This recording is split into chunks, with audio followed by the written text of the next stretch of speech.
hari imanza ziriko ziradindira n'izindi zabuze cyo twokwita orientation kubera abahagarariye amasentare n'abacamanza mu masentare atabubasha bafise kukucizo manza. Tabakarore muri komine Nyabihanga intara ya Mwaro ya kera, twege muri joto twaye ko turakurikirana urubanza rw'umupolisi yishe umuntu, nukuvuga wategezwa kuba urubanza rw'ikibiriraho. Jewe naratelefone abacamanza batwukira sentare nkuru ya Mwaro na parike ya Republika ya Mwaro, baranyemeje yuko byumvikana ko rubanza rw'ikibiriraho enfraganderi mugata competence bafise yo gukora urubanza. Arosha niyumvira urubanza rw'ikibiriraho rufise ikiringo rumara,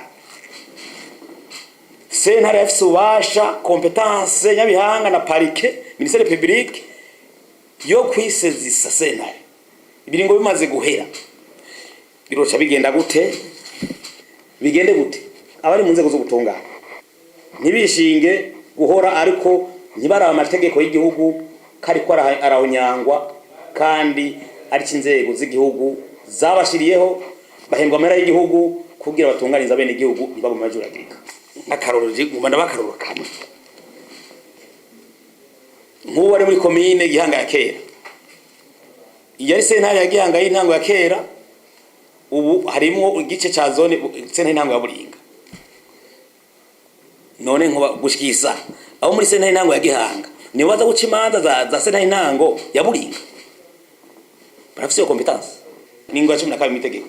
Ikindi cyose gitandukanye n'itegeko binyuranye kirahagaritswe,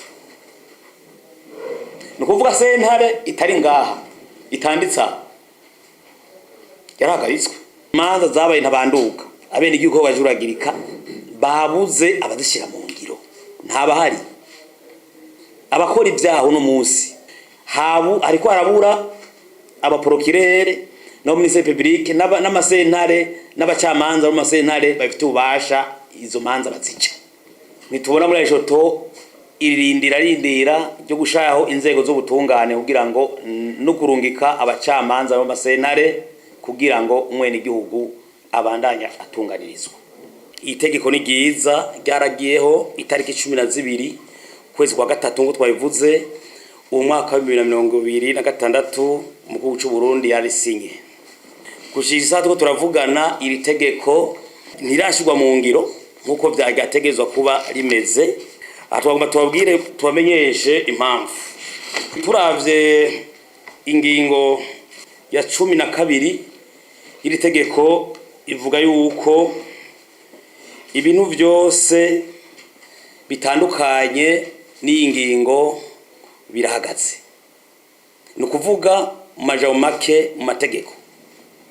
Tubona yuko guhera itariki 12 kwezi kwa gatatu umwaka wa 2026 nukuvuga amasentare yose twita amasentare y'igihugu akukira intara za kera, amasentare y'intango akukira amakomini ya kera, harimo na cyaroze cyitwa meri ya Bujumbura.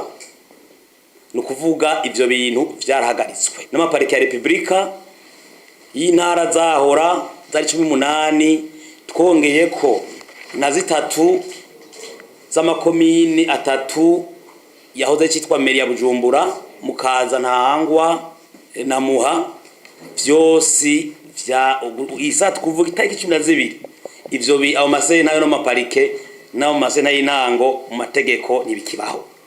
Aha muri ejoto tugombye kuvuga iki rero? Nukuvuga hasigaye iminsi 4 gusa ukwezi guhere mu gihugu cy'u Burundi amaparike n'amasentare twavuze y'igihugu n'amaparike y'igihugu ya Republika n'ayintango y'amakomine ya kera vyarafuswe.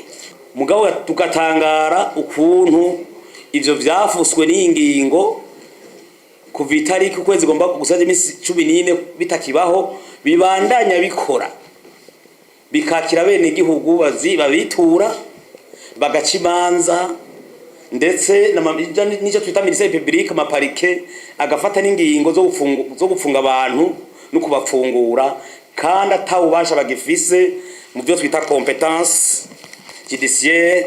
Twishimikije ingingo ibwirizwa nimero 1 akaruga hagaze 26 ryo kuwa 26 mwaka wa 2023 risubiramwo ibwirizwa ryo kuwa 17 twarante mwaka wa 2025 ku karugo karyo ka 8 karavuga karatomara neza yuko amasentare n'ibyicaro byayo n'igitigiri bishigwaho n'itego ry'umukuru w'igihugu bigaca bitangura gukora.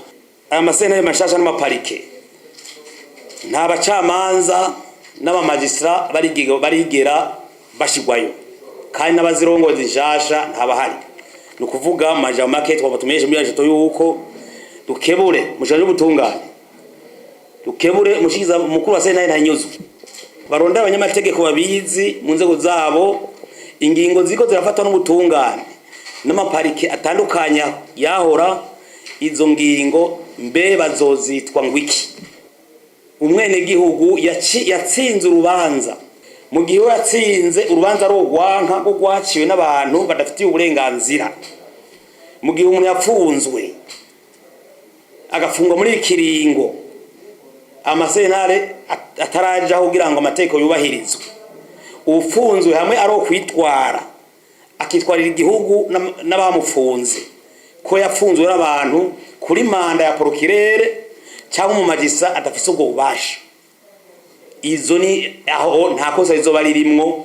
Ku ngingo ya 10 natomora neza yuko ubushanje bw'ubutungane bufatanije na sentare nahinyuzwa.